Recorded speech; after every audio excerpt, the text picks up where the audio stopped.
Good morning. Great to see everybody here today. If you have a Bible, you might want to take that out along with our kids if you want to grab your notes and jot down some things as we work our way through. I want to talk about something that I think is important for us today, and that is sports, hobbies, and entertainment, and how these fit into the life of a Christian. For those on the Pepper Road email group, you know that I sent out an article earlier this week that was one chapter of a short book that I read that dealt with slaying electronic addictions. And then this was another chapter that I found somewhat helpful, just the main point, and then wanted to develop myself. And so I've developed some ideas that go along with that. I came across a quotation from a guy named Gordon Dahl who said, "We worship our work at our play, and play at our worship." And I think that's not true of a lot of people here, but that is true of a lot of people in the world.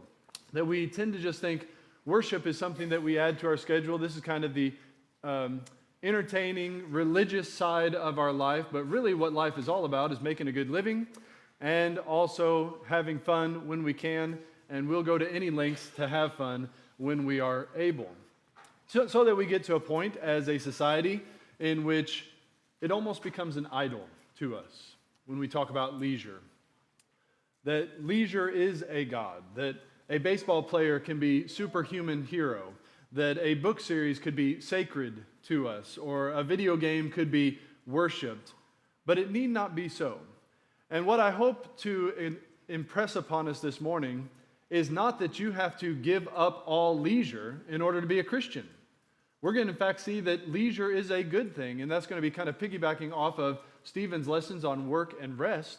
But then what I do want us to be careful of are the dangers associated with not thinking carefully about what we are doing so that these things need not become an idol in our lives. As we begin, let's start with the positive side of things, that leisure is a gift from God. If we can establish that there is good associated with certain fun activities, then we could establish that that comes from God, because if it is a good thing, then only good things come from God. In James chapter 1 and verse 17, it says that every good and perfect gift comes from the Father of lights, with whom there is no variation or shifting shadow. And so when we think about good gifts, they come from God. Now, there are enticing desires for things that we can make into idols, and we know that that comes from Satan and from our own intention to turn away from God. But if it is good and it is used in the way that God wants us to use it, then this is a good thing. It in fact is a God-honoring thing when we approach it in the right way. I would suggest leisure is somewhat like that. That leisure can be a good thing. And there are several reasons why God would say this is a blessing that He intends for our lives. Number one, because it provides rest and refreshment, which God says is good. We need rest and refreshment. I'm not going to repreach Stephen's lesson, but I would just note in Exodus chapter 23 that we find that refreshment idea in Exodus 23 and verse number 12. Exodus 23 and verse number 12.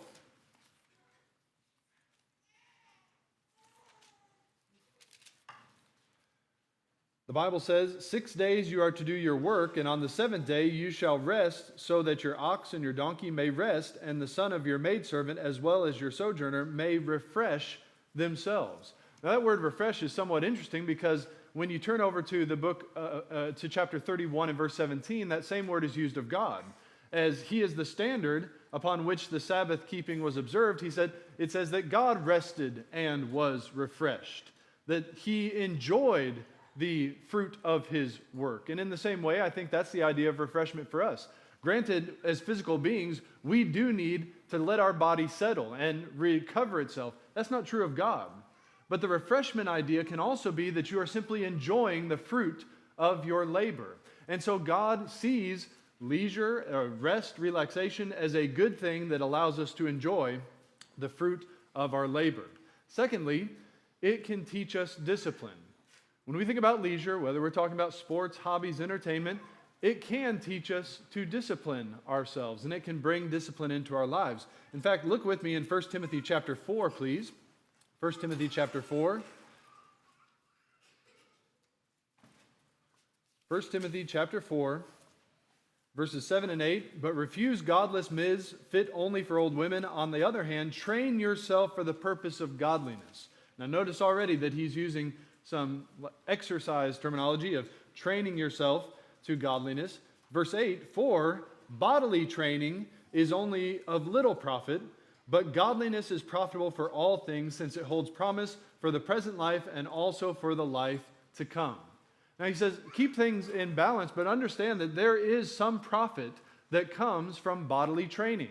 And so when you think about sports, there is an element of exercise, that it is building up the body. He says this has some profit for this life. Now, as long as you don't leave behind godliness that has profit for the next life as well, for this life and the next life, he says this is of some profit. I think we sometimes like that translation of little profit, because then we don't have to be involved in any kind of exercise. But what he's saying is there is some profit associated with the idea of exercise. And we find that Paul even uses this exercise terminology, the sports terminology, in 1 Corinthians chapter 9, when he says this is an illustration of the kind of life we need to be living. And he says we hold up in regard those who practice the discipline so that they are able to accomplish great feats of physical prowess. But he says we can take that illustration and say this is what we do to our body. We discipline our body and bring it into subjection so that we need not be disqualified spiritually. I would say that I'm still kind of maintaining the sports metaphor here, but in 2 Timothy chapter 2 and verse 5, he used the illustration of a sports metaphor and basically indicates that they play according to the rules. Now, I think the reason that is a good illustration of the Christian life is because there is an element in which when we participate in sports and we enjoy watching sport, there's an element in which we tend to understand a concept of rule keeping. And there is some good that comes from understanding there are rules and we have to stay in bounds. In fact, I sometimes use the illustration of the spiritual life in 2 John verses 9 through 11. It says, if anyone goes too far and does not abide in the doctrine of Christ, I think that goes too far is you're crossing the boundary. You're crossing, you're going into places where you should not go. And the illustration of sports metaphor is excellent for that. Because what happens when you step out of bounds? You lose possession. And so we can learn something from sports. We can learn something from the things that we involve ourselves in our leisure activities, especially discipline. Number 3, it allows us to experience success and failure.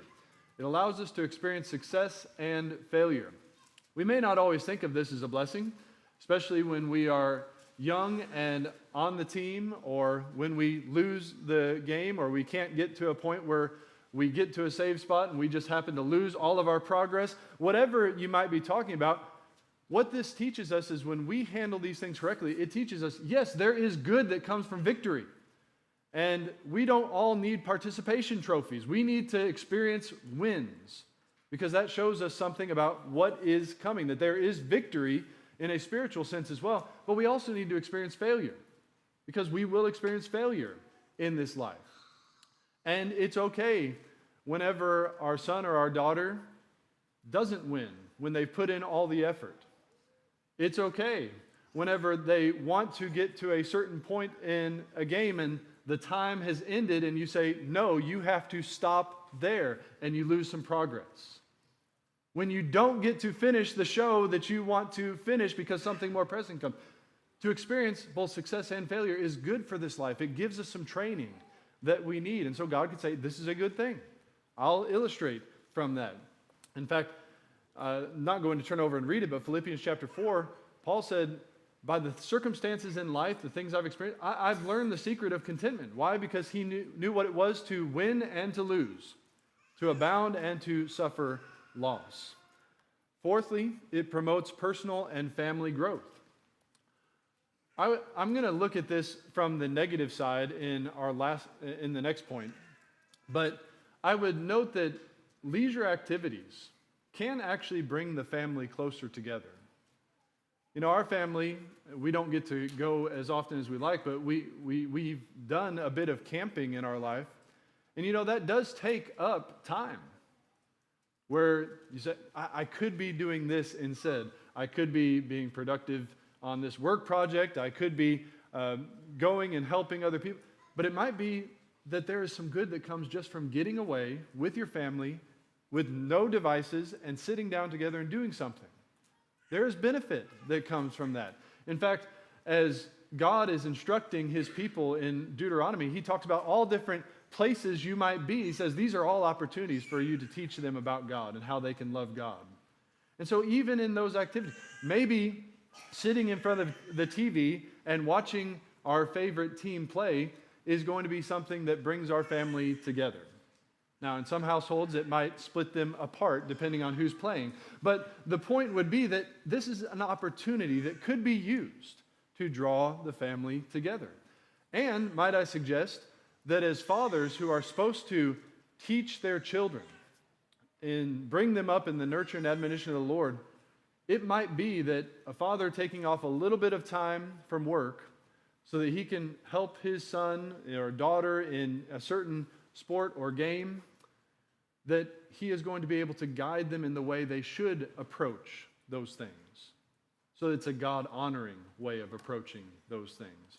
In fact, that book that I mentioned by Jennings, it is specifically written to fathers, maybe fathers and mothers a little bit, but specifically it seems to fathers, saying, these are ways in which you raise your children the right way. And he says, this is an opportunity. You can use this as a gift from God to promote personal and family growth.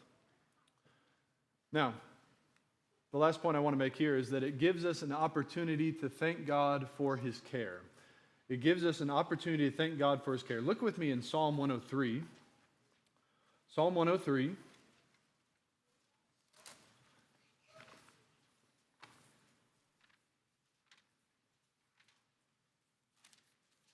Psalm 103, verses 1 through 5.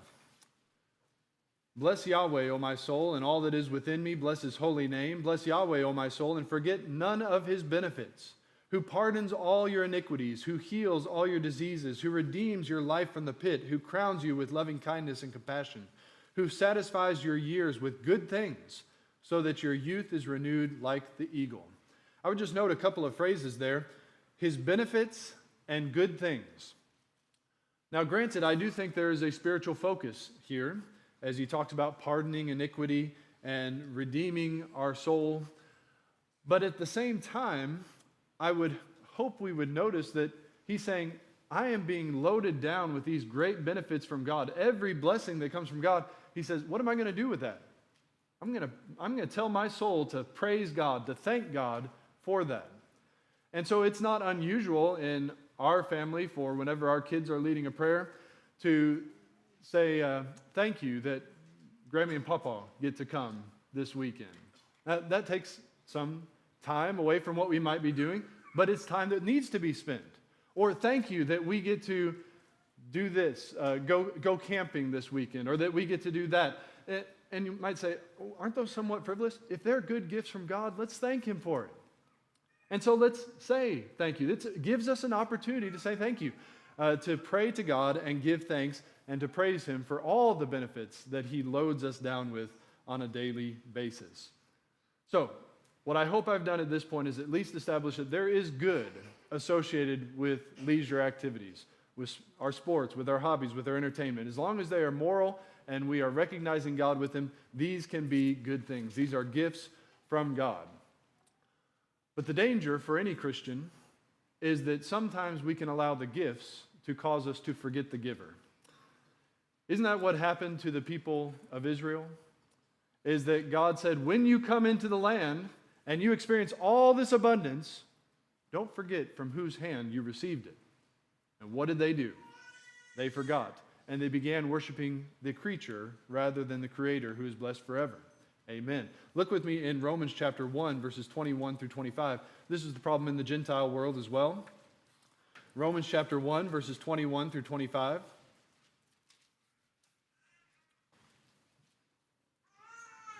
Romans 1, 21 through 25. And even though they knew God, they did not glorify him as God or give thanks, but they became futile in their thoughts, and their foolish heart was darkened. Professing to be wise, they became fools and exchanged the glory of the incorruptible God for an image in the likeness of corruptible man, and of birds and four-footed animals and crawling creatures. Therefore God gave them over in the lust of their hearts to impurity, so that their bodies would be dishonored among themselves.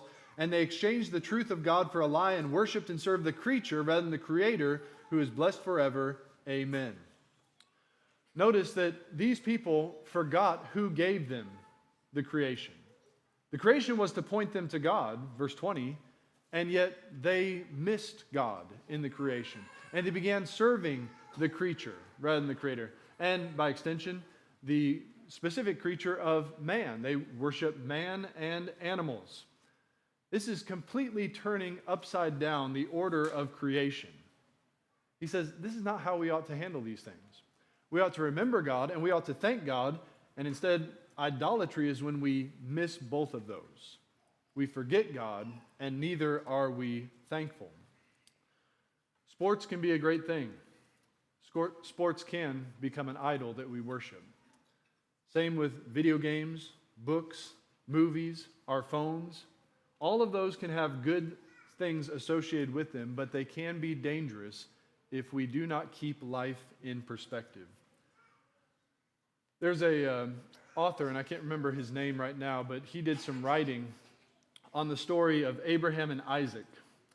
And at the pinnacle of Abraham's faith, or the demonstration of Abraham's faith, in Genesis chapter 22, it says that God told him, take your son, your only son, the son whom you love, and go offer him as a sacrifice on the mountain, in the place that I show you. And the author responded to that, and there was a line that just has stuck with me for a long time. And he said, the reason Abraham got up early, took Isaac with him, and was prepared to plunge the knife into his only beloved son's chest, or neck, was because Isaac had never become an idol for Abraham. Abraham was willing to give up Isaac if that's what it took to worship God. I'm going to restate this again at the end of our study. But will we go away sorrowful if God ever asked us to give up our leisure in order to be his servant? Or would we cast it aside, plunge the knife into it, sacrifice it to God, and then realize he provides something far better beyond that? What danger does this pose if we allow it to become an idolatrous commitment? Well, first thing I would point out is that sports, hobbies, and entertainment can lead to personal pride, or, though related, maybe on the opposite side of the spectrum, insecurity. Look with me in Jeremiah chapter 9. Jeremiah chapter 9, verses 23 and 24. Jeremiah chapter 9, verses 23 and 24. Thus says Yahweh, let not a wise man boast in his wisdom, and let not the mighty man boast in his might. Let not a rich man boast in his riches, but let him who boasts in this, that he understands and knows me, that I am Yahweh who shows loving kindness, justice, and righteousness on earth, for I delight in these things, declares Yahweh. Where is the boast? It is to be only in the Lord. And what can happen is if I have more stuff, if I have more talent and ability, then I might start looking with condescension on another, and I might start thinking more of myself than I ought to think, and I take pride in myself and what I have and what I do, rather than in loving kindness, righteousness, and justice that is in God himself. I played some sports whenever I was younger. Now I just try to stay in shape by running solo, so I'm not much in a competition phase of my life. Yet I do remember there were always the people that you admired because they were the best of the best, but sometimes you looked down on because they were the worst of the worst in attitude. That they knew they were good and they let everybody else know that they were good. Now, the sport itself did not require that kind of an attitude. They may push forward, they may succeed in one sense because they get better than anybody else. But for an attitude of pride to arise is because we are approaching this leisure activity in a way that is unhealthy. Now, on the other side of pride is that idea of insecurity that sometimes, especially if fathers and mothers are not guiding their children in the right way, it could be that we become so insecure with ourselves that we can't even see the benefit that comes from those kinds of activities. And on both sides of the spectrum, I envision King Saul. And we talked about him whenever we studied in the United Kingdom last time, is that this seems to be a very insecure man. And so any good things that are brought into his life, he cannot even appreciate what God is trying to work through him as he is doing those things. And so obviously King Saul was not an athlete in the sense of he was trying to win a competition. Yet it was all about the people pleasing. And he was not able to accomplish what God wanted him to accomplish because of the attitude that he brought to it. Fathers and mothers, we need to think about how we are teaching our children as it relates to these kinds of activities, whether it be the sport or whether it be the stuff. Are we teaching them humility even when we have? Not to trust in uncertain riches, but in the God who gives all things richly to enjoy. Number 2, it can lead to jealousy and hate toward others. This is somewhat related. Now, I think there is place for friendly rivalry. And I have not committed because I can just say, I know they are bad, but I will stick with Mizzou for the SEC team. But I know there are rivalries that are fun. You know, I have the fun rivalry with my mom, who is a Cubs fan, and the rest of the family are Cardinals fans. We have these kinds of fun rivalries, but then you hear about the stories, and you could read in the bulletin an illustration of that, where someone starts with such jealousy and hate hurting someone else just so that they can't compete. That's unhealthy. That's not the way it ought to be. Look with me in Proverbs 14 and verse number 30. Proverbs 14 and verse number 30.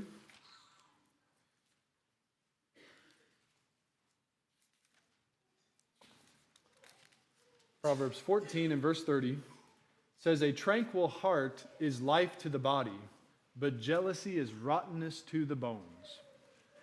If we allow, again, keeping in very broad strokes here, and I know I'm focusing a bit on sports, but whether it be sports or whether it be stuff, if we allow a heart of covetousness of, I can't be as good as that person, I can't have what that person has, I can't do what that person does, and we become jealous and envious, we start hating, it's really only going to hurt the person who's allowing that to dwell in their body. It's going to be rottenness to his or her bones.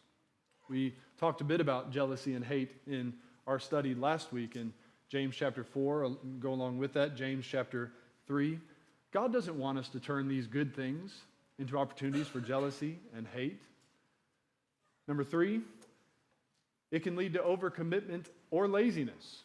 Overcommitment or laziness. Now, my kids have only been involved in certain sports through the years, but we did commit really hard in Missouri because we had a really good place that we could go to Taekwondo. And some of our kids, especially Caleb, who was in it for the longest, got really good. And I know what it's like to be spending hours a week transporting, letting them stay, picking them back up, all these various things. It can really be taxing on an already full schedule. Now, why did we, as our family, decide we were going to devote that time into our schedule? Well, because we saw the benefits, the attitude benefits, and the other benefits that we have already talked about in the first point, that we wanted our child to be in a sport where as soon as he enters the room, he has to bow to his teacher and say, hello, sir, hello, ma'am. And then on the way back out has to say, goodbye, sir, goodbye, ma'am. And that they expect nearly perfect attitude in there. That was great. We wanted to reinforce the things that we are trying to establish at home. I appreciate coaches in sports teams that expect that kind of behavior, that are pushing our children to attitude excellence and not just athletic excellence. But sometimes we can get to a point where we are allowing every little thing that comes up to impose on our schedule to a point that we are overcommitted, and there's no margin in our schedule to do anything beyond that. And I think that's dangerous. It's not talking specifically about this, but we do need to make the most of every opportunity or redeem the time, Ephesians chapter 5. And so it might be, and I'm not saying this is a rule for everybody, but whenever I was growing up, my parents said 2 sports a year. That's it. We're not going to be all 4 seasons of the year driving 3 kids to 3 different locations all the time. So 2 sports a year. You pick which 2 you like the best. Or hobby. We also got into band and other hobbies. And there's plenty of opportunities for what might be. But we have to say, just like we budget our money, we also have to budget our time. We have to make sure that we are being God-honoring in that.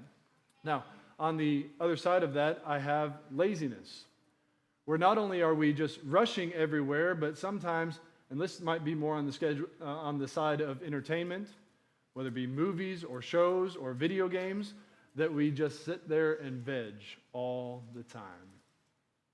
And we spend hours upon hours upon hours sitting in front of a screen. Or maybe what I find that I have to really try to limit myself with, and there are great opportunities on our phones now to limit it, but don't just scroll. And don't just look up everything. This is something that I have, I enjoy random knowledge. And so if something comes up in conversation when we're sitting around the dinner table, it might be, I wonder how they make this. One of the kids will ask, and I said, well, let me figure that out. And so I automatically have to go to Google, and I have to figure out why does it work that way? Or I hear something, and this is even more the nerd in me, is I have to figure, where was the origin of that word in English? Why do we use it that way? And so we allow these things, like the screen time, to overcome us. And again, and that article that I sent out might be somewhat helpful on this, but we have our family rules of there is a limit on screen time for video games. You can only do so much time each week. And we notice an attitude difference when it's unlimited versus when it is limited. And so you have to limit that because it promotes a laziness. So that, I don't know if any of you all have ever experienced this as parents, but you let your kids have a fun weekend free time. They get a bunch of screen time, and then you ask them, hey, you've got some homework you need to finish, or you've got a chore that you need to do. Oh, I have no energy anymore. Why is that? You had a lot of energy jumping around the room whenever you were sitting there playing on the screen. It's because when it is unlimited, then it promotes laziness. And we can be in just as much danger as adults as well. And so we have to be careful with that. We have to watch for that. Related to that, I'd say that our leisure can also create distance in our families. It can create closeness. I already mentioned that, but it can create distance where we never see one another anymore. We never have time to sit down together. That we are constantly just busy with other things and our mind is never focused inwardly. Especially, I think about the entertainment side of things. If we're always just sitting and staring at the TV, even whenever we're supposed to be eating and visiting, then it's going to create distance. We don't know one another. We can't interact with one another. And so this is when it's starting to become an idol. When we'd rather spend time with it than we would with our family, or especially with our God. And number 5, sometimes our leisure activities can even lead to corruption and apostasy.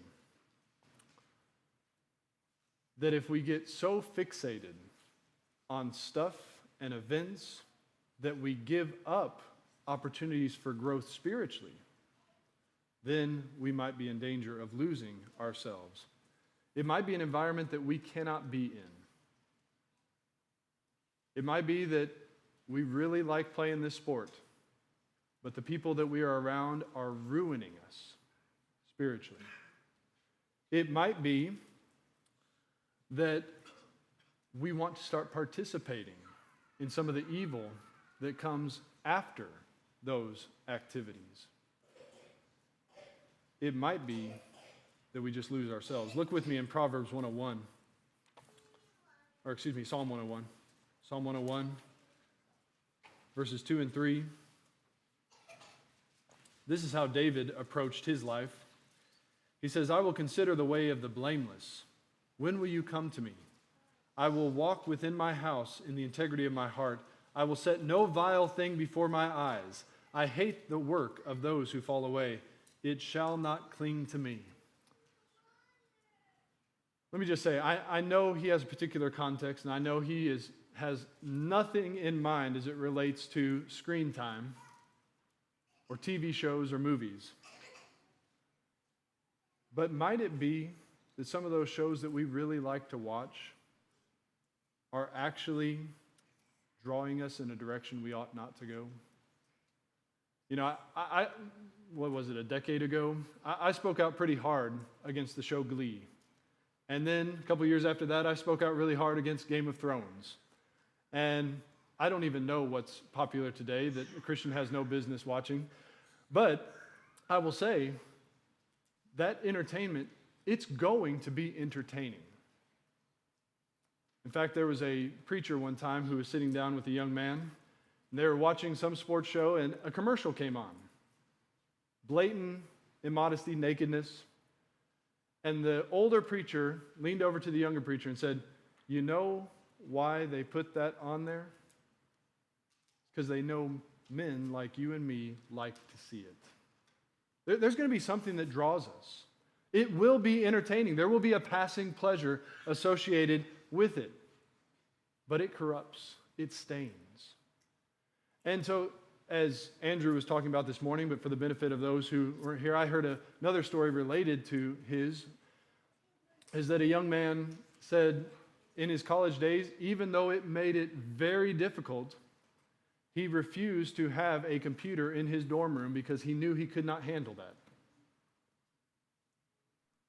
That certain forms of things that will be entertaining, our entertainment, could be putting something very vile before us and corrupting us and leading us away from the Lord. These are all signs that we're maybe too close to idolatry, too far away from God than we should be, that we have begun to worship the creature rather than the Creator.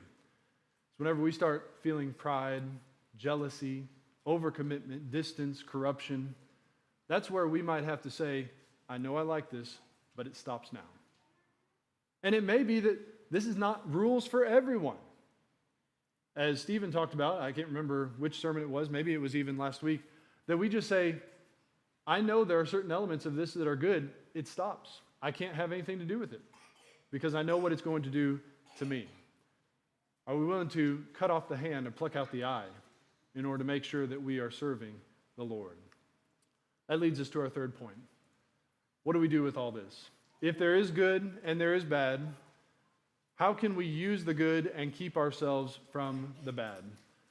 Well, I find it significant that in 1 John chapter 5 verse 21, he ends in a way that most epistles don't end, or this may be more of a sermon than anything else, but 1 John is saying, little children, keep yourselves from idols. That word keep is the idea of guard yourself. Be watchful. Watch out, because there are things that can take us into idolatry. He may have been talking about literal idolatry. He may have been slightly more expansive than that. If he's dealing with some kind of early form of Gnosticism, maybe he's saying, you watch out for this form of idolatry that doesn't involve idols, but is making idols out of false ideas, false philosophy. He may be saying that don't make an idol out of your goods, but be willing to share with your brother who is in need. There may be all kinds of things that he thought in the immediate context, but I want to say this warning is true for us as well, and especially is related specifically to the idea of our leisure.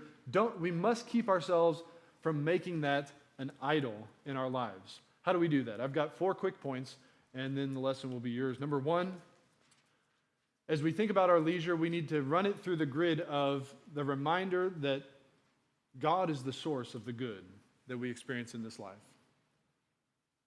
I think that will help us from making these things an idol whenever we are saying a prayer before we go to the stadium and say, thank you that I have the opportunity to be with my family, that you have given me this gift.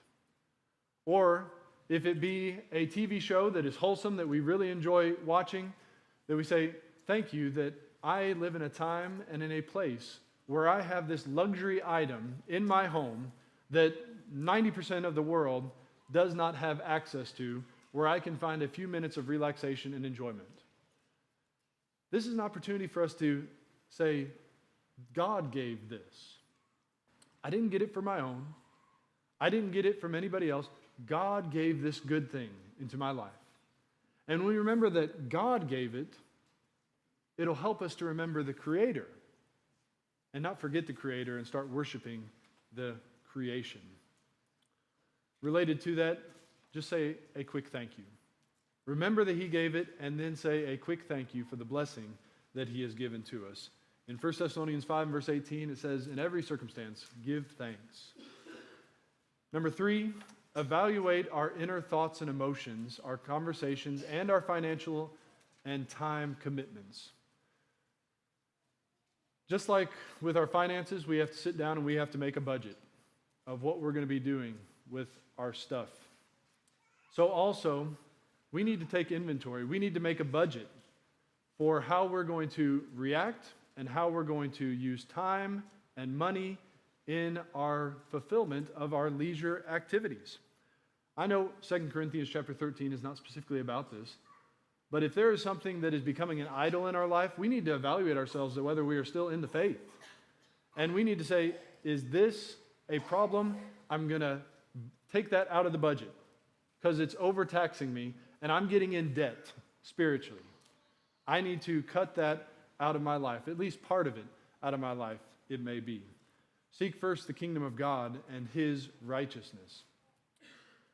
Let me put this in perspective, maybe clarify a little bit what I mean by this. What are we thinking most about through the week? Are we thinking about good things that come from God? That may be our work. That may be our family. That may be the opportunity to worship. Or are we just always on autopilot thinking about how do I get to the weekend so that I can enjoy myself? What about our conversations? What do we talk most about? You know, I think it's fine to talk and be excited about our activities that we're involved in, our leisure activities that we're involved in. In fact, it's fun to talk about the exciting game that just happened, or some of you younger guys, the new game you just bought, or the new board game you played as a family. Whatever hobby you might have, it's fun. It's good to be excited about those things. We shouldn't always just be monotone. Christians are not just to be stoic and not enjoy life. We are not monks who are simply saying no enjoyment, only work. Now, what we need to understand is there is good that comes from having those kind of conversations. In fact, having those opportunities, having something we're interested in, allows us to connect with people who are not yet interested in religious things. It gives us an in. I won't go more into that, but what do we find the most enjoyable thing to talk about? Do we enjoy talking about this activity, but now we have to talk about some spiritual thing? What's the best way I can get out of this conversation and bring it over to where I can have a more fun conversation? You know, what do we enjoy talking about? What do we spend money on? What do we spend time on? I am right there with all of you. We spend a lot of money on entertainment and on kids' sports, and and for me, I spend more money than I should on books. But you spend all this money, you spend all this time. It may not be a problem, but if we start evaluating and saying, but I budget this is a necessity. I must have Netflix, I must have Disney Plus, I must have Hulu, I must have ESPN, I must have all this other stuff. And then there's no margin for, here's this person in need, and I can't help them. Or I don't have time because I've already got work going on, and then I've got all these activities that are going on.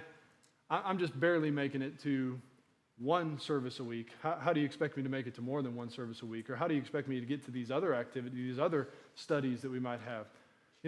What are we doing with our time?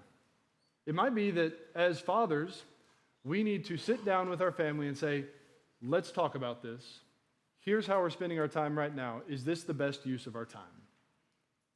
If it is, keep going. If it's not, cut some things out that need to be cut out. And what I have found is that whenever you start cutting out certain things, maybe it's cutting out some screen time, cutting out some phone time, cutting out this sport so that we're not running all the time, it might be that we find ourselves a little bit happier in the end. And then finally, use sports, hobbies, and entertainment as occasions to honor God and evangelize others. I grew up in a small town where in sports and in band, we would have a prayer before we got started. Now, granted, some of the people that prayed were not right doctrinally. Sometimes we had, there were girls that would lead prayers and other things that were going on, but there was an attitude of, we're at least going to pray before this event. And I can appreciate that.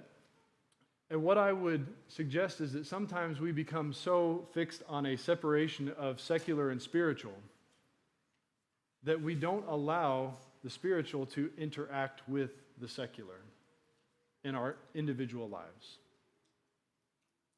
My teammates should have known that I was a Christian. My people in band and choir should have known that I was a Christian. And when you start thinking about that, it's because we are using these opportunities that we're not forgetting our Christianity, but our Christianity is still there when we are engaged in those things. It gives us an opportunity to reach out to those who are not yet Christians. But if we're sitting around with our buddies, maybe we're not drinking beer with them but as we watch the game, but man, we get as near to anger and cursing as we could whenever the other team does something. Might that be showing something that is inappropriate? Shows a heart problem. That are they going to reach out to us when we're just like them, except for maybe this one little thing that he doesn't drink? We got to make sure that we are still standing out. We are still being holy. And I think that these activities are opportunities for us to continue to do this very thing. We can glorify God in any aspect of life. Doesn't mean we're necessarily worshiping God in every activity of life, but we can still glorify God in everything that we do. And if we find that our sports, our hobbies, our entertainment are not glorifying God, we need to change that. But if we find that we're just not utilizing them to glorify God, then we can change that as well. This is an opportunity. Any part of our life is an opportunity to stand up and show that we are faithful to God and that we glorify Him in every aspect of life. So that when the person whose life falls out from under them because they no longer have the glory that they had when they were the best on the field, they know that there's something more to life. And that this guy had it figured out the whole time. I might go to him. I might talk to him or her. Can sports, hobbies, and entertainment be idolatry? I think they can be. And I do have to apologize. It may not be idolatry, but it may be near blasphemy to have a New York Yankee on the screen behind me. But we have to make sure that we are evaluating all our activities. Run them through the budget of time and money, and especially through the lens of, does this glorify God? Don't give up all your leisure. I'm not going to give up all my leisure, but also make sure that that's not what life is all about.